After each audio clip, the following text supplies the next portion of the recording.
지난 화요일 월드컵 축구 예선 2차전이 중국을 상대로 열렸습니다. 우리나라가 중국을 3대0으로 이겼습니다. 중국 팬들이 자기 나라가 1대0, 2대0, 3대0으로 완벽하게 지는데도 우리 선수들에게 레이저를 쏘고 빨간색 국기를 흔들고 목이 터져라 소리를 지르고 응원하는 걸 봤습니다. 저는 그곳에서 새로운 것을 느꼈습니다. 중국 사람들은 3대0으로 져도 목이 터져라 외치고 상대방 선수에게 레이저를 쏘고 그리고 국기를 흔들면서 끝까지 응원했습니다. 왜 그랬을까요? 아마 애국심이 컸기 때문이겠죠. 만약 우리나라가 1대0, 2대0, 3대0으로 졌으면요, 관중들의 3분의 1은 빠져나갔을 겁니다. 2대0이 되면 일찌감치 가버리죠. 그리고 끝이 나면 감독을 바꿔야 되느니 어느 선수가 잘못했느니 난리가 났을 텐데, 중국은 내부적으로 그렇게 했는지는 모르지만 그날 중국인들을 보면 애국심이 아주 특출했습니다. 저는 우리나라도 이제 애국심이 좀 특출했으면 좋겠어요. 경기에 질 수도 있고 경제가 어려울 수도 있고 또 다른 어떤 이유들이 서로 차별과 차이가 있더라도 우리는 우리 대한민국 백성으로서 애국심을 가지고 비판보다는 어떤 협력과 감사하는 마음이 우리 애국심들에게 좀 있었으면 좋겠어요. 2040년쯤 가면 우리나라의 인구의 10% 이상이 외국인들로 채워질 겁니다. 물론 그 중에 2세들도 많이 있겠지만, 그러나 지금 우리나라가 애국심을 잃어버리고 서로 비판하고 서로 차별하고 서로 대립한다고 하면 우리나라의 미래는 없다고 저는 생각합니다. 축구가 끝나고 제가 업됐습니다. 그래서 우리 강아지를 데리고 밖에 산책을 11시에 나갔습니다. 달이 떠 있었습니다. 하얀 달이 떠 있었어요. 참 예쁘더라고요. 그 사이에 별들도 많고 간간히 구름도 지나가고 참 별들이, 그 달들이, 구름들이 아름다웠습니다. 저는 그런 생각을 들었습니다. 달이 초승달이든 손톱달이든 보름달이든 하얀달이든 금음달이든 아니면 지구와 태양의 관계 속에서 달이 보이지 않든 모든 달들은 아름답습니다. 그러나 더 아름다운 것은 달이 지고 새벽 기도가 드리고 나서 이른 아침 해가 뜨면 햇살로 인하여서 저는 다 감사했습니다. 살아있으니 감사하는 거죠. 만약 제가 없다면 달이 아름다운들, 해가 아름다운들, 이른 아침에 안개가 아름다운들 저하고 무슨 상관이 있겠습니까? 햇살을 맞아 밖에 나올 수 있는 건강이 있으니까 우리는 또 감사해야 됩니다. 우리의 삶도 그렇습니다. 오늘 3절 말씀과 같이 바울 사도는 항상 감사한다, 그렇게 고백하고 있습니다. 물론 우리가 살면서 배우자를 잃었거나 자녀가 없거나 혹 있다 하더라도 도움이 안 되거나 그래서 외로울 수도 있고 가난할 수도 있고 삶이 우리를 속이기에 환경과 건강에 따라서 고통이 우리를 찾아올 수도 있지만, 그래서 억울한 삶이다, 난 그렇게 생각할 수도 있지만, 우리 성도들은 그런 상황 속에서도 감사할 수 있어야 됩니다. 삶이 우리를 속일 수도 있죠. 그러나 우리는 환경과 마음을 초월할 수 있는 능력이 주님께로부터 와서 어떤 상황 속에서도 우리는 감사하면서 살아야 됩니다. 예수님의 은혜로 성도라는 이름을 얻었고 우리가 고난과 고통 많은 이 땅을 떠나서 천국 백성의 시민권을 가졌기 때문에 우리는 감사해야 됩니다. 제 설교 노트에는 날 구원하신 주 감사, 모든 것 주신 감사의 찬양의 가사가 있습니다만 오늘 설교가 좀 길 것 같아서 생략하고요. 사랑하는 서문학교 성도 여러분, 지난 주일이 추수감사주일이었습니다. 얼마나 감사하고 추수감사주일을 보내셨나요? 얼마나 또 많은 예물을 감사의 예물로 당연히 드리셨을 거라고 생각합니다. 감사는 많은 것을 누리고 살아야 할 수 있는 것이 아닙니다. 살아있으니 감사하는 거죠. 세계에서 가장 행복한 나라가 어느 나라인지 아십니까? 여론조사에 의하면 방글라데시가 가장 행복한 나라라고 자기들이 스스로 이야기한답니다. 그러나 세계에서 가장 가난한 나라가 방글라데시아입니다. 왜 그런지는 알 수 없지만 중요한 것은 그 민족 안에는 감사하는 마음이 있다는 거죠. 우리는 이 땅에 있는 동안만 감사할 수 있습니다. 천국에 가면 물론 감사의 찬양을 성부, 성자, 성령 하나님께 드리고 천사들과 함께 찬양하겠지만, 그러나 이 땅에 있을 때 우리는 이를 도모할 수 있고 새로운 희망들이 있는 것이지, 천국은 그냥 무조건 이제 감사하는 일만 우리에게 있게 되는 것이죠. 예수님께서도 천국에 가면 시집가고 장가가는 일이 없다 그렇게 말씀하셨잖아요. 그래서 우리가 이 땅에 있을 때 더 많이 감사하고 이 땅에 있을 때 더 많이 감사할 수 있는 성도들이 되기를 원합니다. 오늘 말씀에 보면 바울과 실로아노와 디모데도 항상 감사한다 그렇게 말하고 있습니다. 그렇게 말하고 있는 이유가 4가지가 있습니다. 그 첫 번째는요, 그들이 믿음이 더욱 자라고 있기 때문에 바울 사도는 데살로니가 교회 성도들 때문에 감사하다고 그렇게 말하고 있습니다. 3절 말씀을 보면 형제들아 우리가 너희를 위하여 항상 하나님께 감사할지니 이것이 당연하면 너희의 믿음이 더욱 자라고 그렇게 말씀하고 있습니다. 데살로니가 성도들의 믿음이 자란다고 해서 기뻐하는 그 이유가 뭘까요? 원어를 보니까요, 자란다고 하는 원어 속에는요, 아이들과 식물처럼 엄청나게 빨리 자라는 것을 표현하는 것이다 그렇게 헬라어로는 기록하고 있습니다. 지지난주에 우리 청년들과 학생들이 이 강단을 가득히 메우고 찬양했습니다. 요즘 다음 세대가 사실은 없는 교회들이 많습니다. 주일학교도 없고 사실은 그래서 여러 가지 어려움이 있는 그런 경우들이 굉장히 많은데, 생각해 보면 우리 교회는 참 감사한 일이죠. 다음 세대들이 많으니까요. 감사한 일입니다. 근데 그 중에 어떤 작은 아이였던 애를 봤어요. 청년이 됐습니다. 곧 시집갈 나이가 됐는데 깜짝 놀랐어요. 저렇게 조그마한 애가 언제 저렇게 컸냐. 여기 데살로니가 교회 교인들이 믿음이 자란다고 하는 말은 바로 그런 뜻입니다. 언제 저렇게 믿음이 좋아졌냐. 바울 사도가 데살로니가 교회를 개척하고 그 교회를 떠났는데 언제 데살로니가 교회 교인들이 그렇게 믿음이 자랐는가. 그래서 바울 사도는 감사하고 있습니다. 데살로니가 교인들은요, 예수님의 오심을 굳게 믿었습니다. 데살로니가는 이스라엘이 아닙니다. 유럽이죠. 그런데 그들은 예수님을 믿고 예수님이 다시 오실 것을 굳게 믿고 있었습니다. 그 믿음이 너무 지나쳐서 급진적인 재림신앙을 가졌습니다. 그래서 일도 안 하고 세상 사람들과 어울리지도 않고 예수님 오심을 교회 안에서만 기다리는 성도들이 많았다고 합니다. 그러나 바울 사도는 데살로니가 전서 편지를 보내면서 그것이 올바른 신앙이 아니다 하는 편지를 보냅니다. 일상적인 생활을 사람답게 하면서 교회 안의 성도들처럼 그렇게 사랑을 나누는 것이 정상적인 삶이라고 편지를 보냈더니 데살로니가 교회 교인들이 정상적인 신앙생활을 시작했어요. 그걸 보고 바울 사도는 아주 기뻐하고 감사하고 있는 것입니다. 그런 이유로 바울 사도는 형제들아 우리가 너희를 위하여 항상 하나님께 감사할지니 이것이 당연하다는 말을 쓰고 있습니다. 우리도 매우 조심해야 될 일들이 참 많습니다. 신앙생활하면서 오늘날에도 거짓 선지자들이 많습니다. 그들은 자기의 영적인 경험이나 신비함으로 포장해서 성도들을 미혹합니다. 그럼 사탄, 마귀, 귀신, 사마귀가 우리를 찾아올 때 흉측한 모습으로만 찾아오지 않습니다. 그럼 우리가 단번에 사탄아 물러가라 그렇게 할 수 있겠죠. 그런데 이 사탄, 마귀, 귀신이 흉측한 모습으로 오는 게 아닙니다. 제가 어렸을 때 우리 집에만 우리 동네 TV가 있었습니다.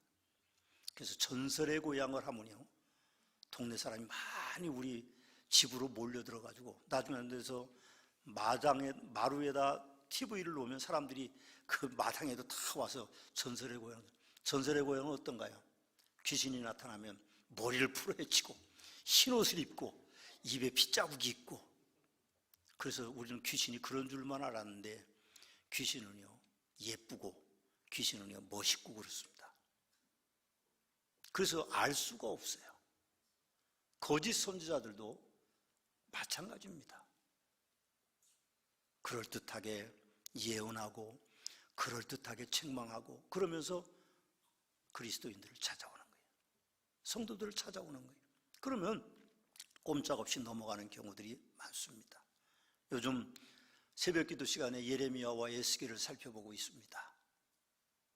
거기 선지자들의 공통적인 경고가 뭔가요? 거짓 선지자들이 미혹되지 말라는 것입니다. 환상을 봤다고요? 뭘 들었다고요?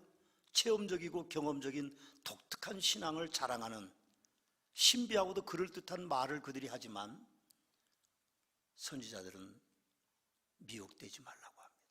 유혹되지 말라고 하죠. 대표적인 사건으로 우리는 이미 경험했습니다.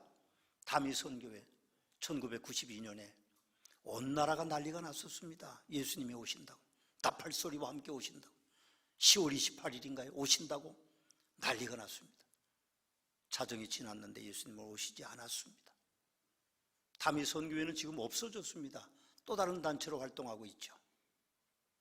재림을 기다리는 신부들도 그들 중에 하나입니다. 예수님이 오신다고, 곧 오신다고, 내일 오신다고, 모레 오신다고, 언제 날짜를 정해서 오신다고 미혹되지 말아야 됩니다. 어떤 미국에 사는 한국인 선지자라는 사람이 한국에 왔습니다.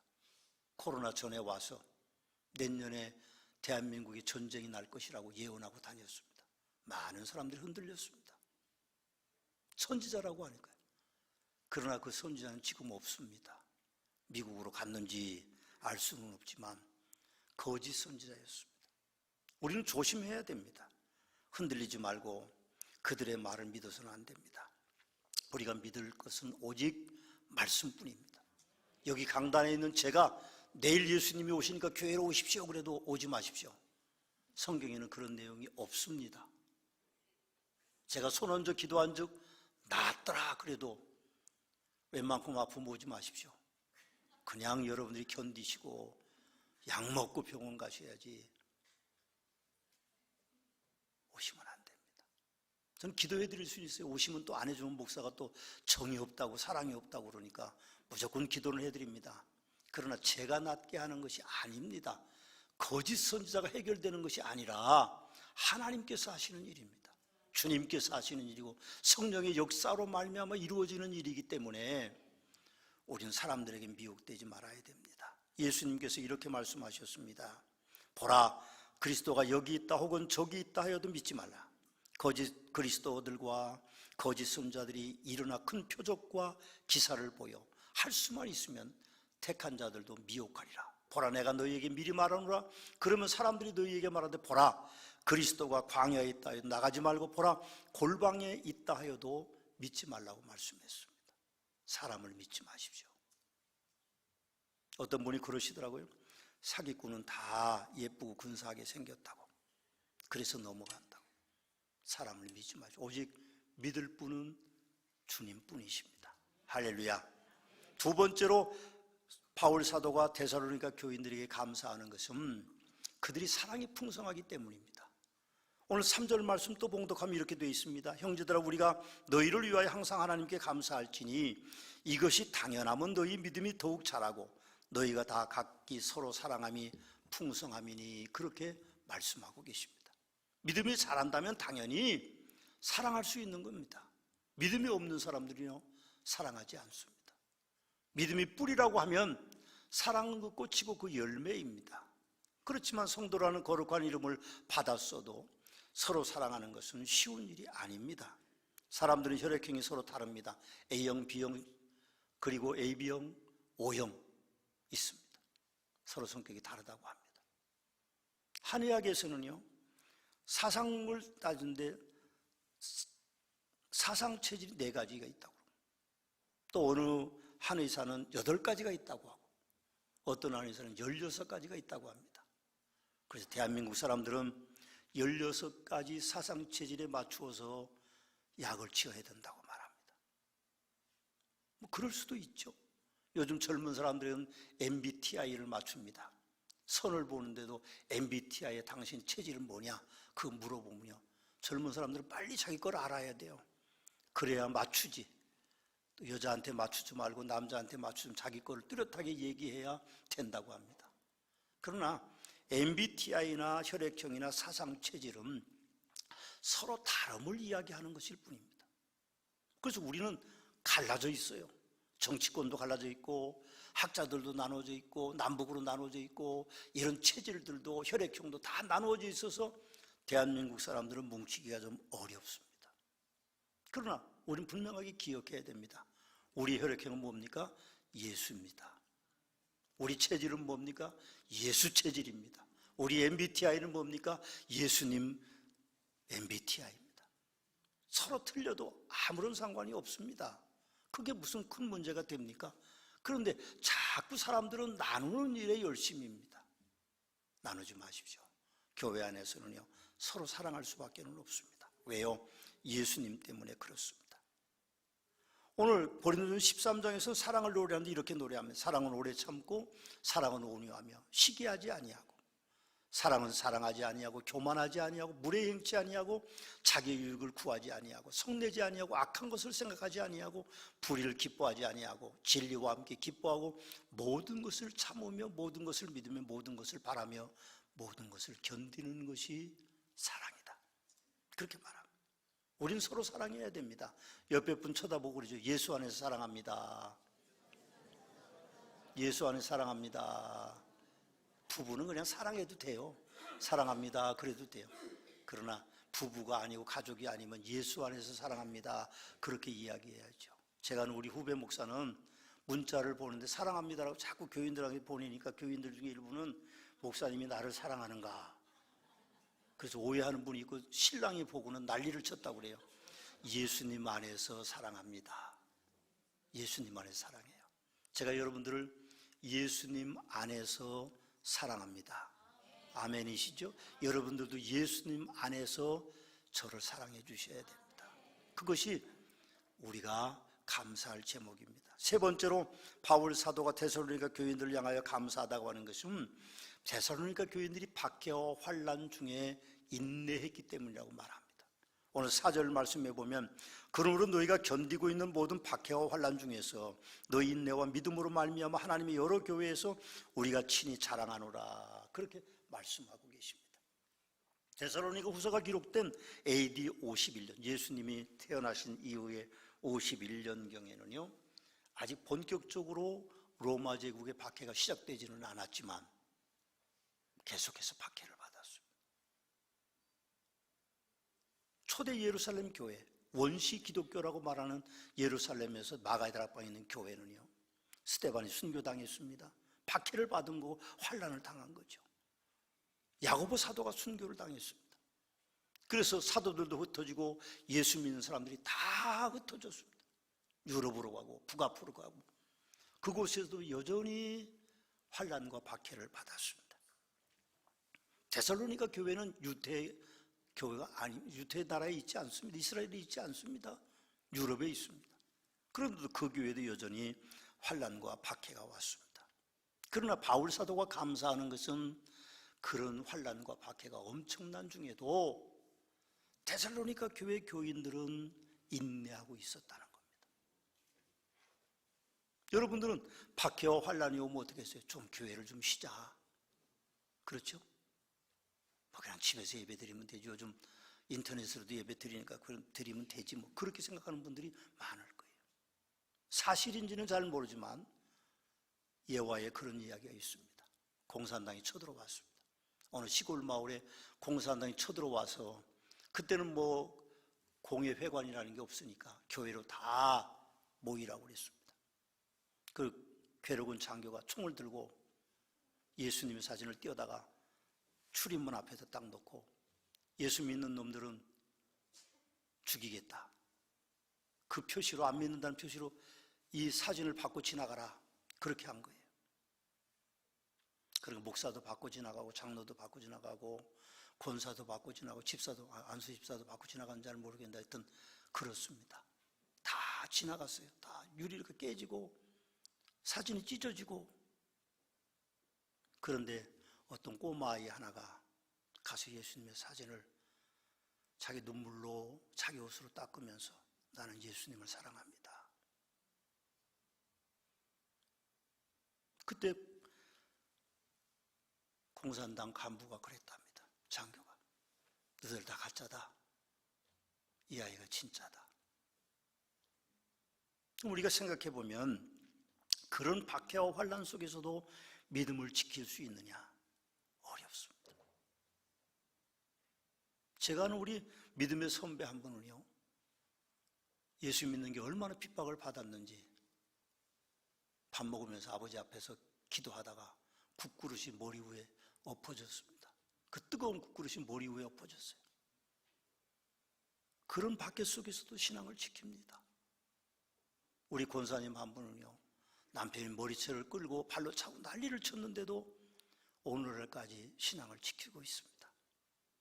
그런 박해와 환난 속에서도 인내할 수 있는 데살로니가 교회 교인들을 보면서 바울 사도는 감사하지 않을 수 없었던 것입니다.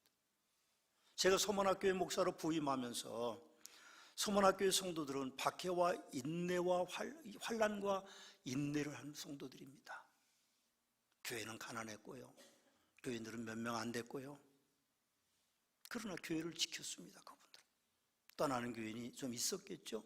끝까지 교회를 지켰습니다. 몇 명 되지 않았습니다. 다 헤어진 예배당 안에서 의자도 없이 방석도 제대로 없고 선풍기 하나도 없고 에어컨은 꿈도 못 꾸는 그 교회에서 몇 명 안 되는 우리 교회 성도님들은 신앙을 지켰습니다. 제가 부임해서 40년 동안 평안한 교회가 세워지도록 계속 기도했습니다. 제가 부족해서 시끄러운 때도 있었지만 지금은 여전히 서문화교회가 평안한 교회고 앞으로도 저는 서문화교회가 평안하고 부흥하는 교회가 될 줄로 분명하게 믿습니다. 아멘입니다. 네 번째로 데살로니가 교회 교인들에게 감사하는 바울 사도의 마음은 데살로니가 교회가 자랑스러운 교회라는 겁니다. 여러 교회의 자랑거리가 됐다. 4절 말씀해 보면 하나님의 여러 교회에서 우리가 친히 자랑하노라고 그렇게 말씀하고 있습니다. 저는 서문화교회가 데살로니가 교회처럼 여러 교회의 자랑거리가 되기를 바랍니다. 쉽지 않고 어려운 일인 줄 알지만 저는 서문화교회가 여러 교회 자랑거리가 되는 그런 일꾼들이 있어서 서문화교회가 자랑스러운 일이 될 것입니다. 여러분들 오늘 여러분들이 받은 조그만 유인물에 보면 어디에 사역할 거냐, 어느 부에 속할 거냐 하는 것이 있습니다. 기록을 하십시오. 기록을 하면 좋을 것 같아요. 지금 좀 하실까요? 지금 합시다. 우리 사역자들, 우리 안내 보시는 분들이 좀 나눠주시죠. 펜을 좀 나눠주시고 보십시오. 거기에 보면 있습니다. 앞 페이지에는 어디 할 건가 청소하는 거고, 뒷페이지에 보면 25개의 부에 여러분들이 성함을 쓰셔야 됩니다. 많이 쓰지는 마십시오. 부담스러우니까 많으면 3개, 적으면 하나 정도 쓰시고 여러분들이 좀 표시해 주시고 또 1년 동안, 내년 1년 동안 열심히 그 사역에 여러분들이 매진해야 될 것입니다. 하나님이 갚으실 것입니다. 저는 분명하게 믿습니다. 하나님께는 거저가 없습니다. 뿌린 대로 거두는 거니까 여러분들이 좀 기록을 하십시오. 펜이 없으신 분 손 들으시면 펜을 드리겠습니다. 펜을 드릴게요. 잘 모르시면 부에 보면 성함들이 있습니다. 권사님들, 집사님들 성함이 있으니까 조금 이름 아는 분에 표시하시면 언제 모임을 한번 우리 부장님과 국장님이 가질 겁니다. 그럼 무슨 일을 해야 되는지, 어떤 계획을 해야 되는지 여러분이 잘 가르쳐 드릴 것입니다. 필요하시면 펜을 요구하십시오. 손을 들면 펜을 드리도록 하겠습니다. 펜을 좀 나눠 드리시죠.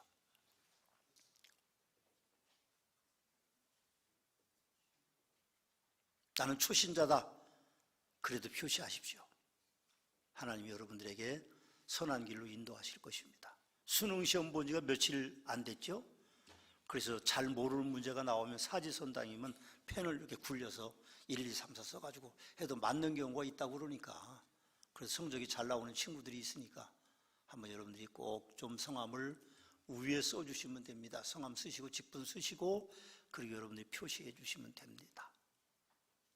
그렇게 하시면 여러분들에게 이제 하나님이 축복해 주실 것입니다. 기록하시죠. 목사가 기록하라고 부탁하는데도 안 하는 배짱은 또 뭔지 잘 모르겠어요. 기록하십시오. 지금 하고 계시면 그곳에 표시하시면 됩니다. 그것에 표시하시면 됩니다. 표시하십시오. 그렇게 됩니다. 자, 제가 설교를 계속하는 동안 손 드시면 펜이 갈 거고 여러분들이 성함 쓰시고 그곳에 표시만 하시면 됩니다. 저는 우리 교회 성도님들이 충분히 자랑거리가 되는 인품과 그리고 신앙을 가졌다고 생각합니다. 자랑스러운 서문학교 성도 여러분, 여러분들이 주님을 위해서 헌신해야 됩니다. 더 나이가 많으면 어렵습니다. 젊었을 때 헌신하십시오. 하나님은 교회의 주인이시고 역사의 주인이십니다. 거저가 없습니다. 여러분들이 어떻게 일하든 일하는 대로 하나님이 갚아주실 것입니다. 사실 우리가 살면서 환난과 핍박을 당하는 것이 불가피한 일이 될 것입니다. 하나님의 나라를 위하여 고난을 당하나 인내와 믿음으로 감사하면서 살면 하나님의 은혜를 베푸신다고 약속하셨습니다. 오늘 본문 5절 말씀에 보면 이는 하나님의 공의로운 심판의 표요 너희로 하여금 하나님의 나라에 합당한 자를 여김을 받게 하려 함이니 그 나라를 위하여 너희가 또한 고난을 받느니라 그랬습니다. 그리고 우리는 하나님 나라에 합당한 자로 살기 위해서 어떤 환난과 핍박을 견딜 수 있는 복된 성도들이 되셔야만 될 것입니다. 하나님께서 우리들에게 은혜를 베푸시는 건지 위로하시는 건지는 알 수 없지만 좀 애매합니다만 우리 편에서 보면 그렇습니다. 바울 사도께서는 환난을 받게 하는 자들에게는 환난으로 갚으신다고 말합니다.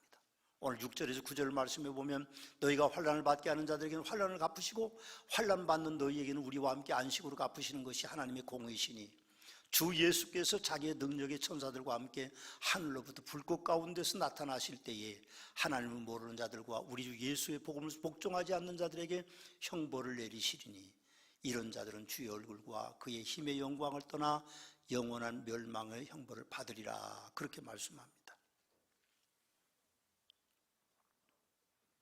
밀턴이라는 신라곤의 저자는 이런 말을 했습니다. 가장 많은 고난을 당한 사람이 가장 많은 영화를 받는다 그렇게 말했습니다. 아멘입니다. 우리는 우리를 박해하는 사람들에게 보복할 생각이 1도 없습니다. 그러나 오늘 제가 여러분들에게 한 가지 역사를 말씀드리기를 원합니다. 윤영준님이라는 분이 기록한 책이 있습니다. 저서가 있는데 잊을 수 없는 책에 이런 글이 실려 있어서 제가 이 글을 읽어드리고 말씀을 마치려고 합니다. 그대로 읽겠습니다. 잘 들어주십시오. 하나님과 교회에 대하여 심한 반감을 품고 그리스도를 심하게 모욕하면서 살아온 베델이라는 사람이 있었다. 그는 죽기 몇 해 전에 자기의 모습을 멋진 동상으로 만들었다. 그 구리 동상의 왼쪽 발은 성경책을 밟고 있었다. 그리고 베델은 죽기 얼마 전에 아주 최고의 교만으로 만약에 하나님이 존재한다면 내가 죽은 후에 뱀이 나를 둘러쌀 것이다 라고 공경하게 스스로 저주스러운 말을 했다. 그 사람이 82세에 죽었다. 죽은 후에 그의 무덤이 뱀에게 들끓는다는 소문이 잡지사 기자인 웬포드 씨에게 들려왔다. 그는 노스 벤톤 지방에 있는 베델의 묘지를 찾아갔다. 무덤 관리인은 웬포드 씨에게 이런 사실을 말해주었다. 즉 베델의 장례식 날 하관하려고 보니 큰 뱀 한 마리가 밑에 있어서 그것을 죽여 꺼내고 하관했다는 것이다. 그 후 다른 묘지들에겐 뱀이 없는데 그 베델이라는 사람의 무덤에는 어찌나 뱀이 많은지 오늘 오전에도 자기가 한 번에 4마리나 잡아 죽였다고 했다. 참으로 이상하다는 생각으로 웬포드 씨와 사진기자는 베델의 무덤을 직접 살펴보았다. 그런데 베델의 멋진 동상의 무덤 주위를 5마리의 뱀들이 들끓고 있는 것이 아닌가. 웬포드 씨 일행은 그 뱀들을 사진으로 찍어와서 믿어지지 않는 사실을 적어 그가 소속한 미국의 잡지인 더 디포렌더라고 하는 잡지사에 보고로 실었다. 이 얼마나 놀라운 주님의 심판인가. 기도하시겠습니다.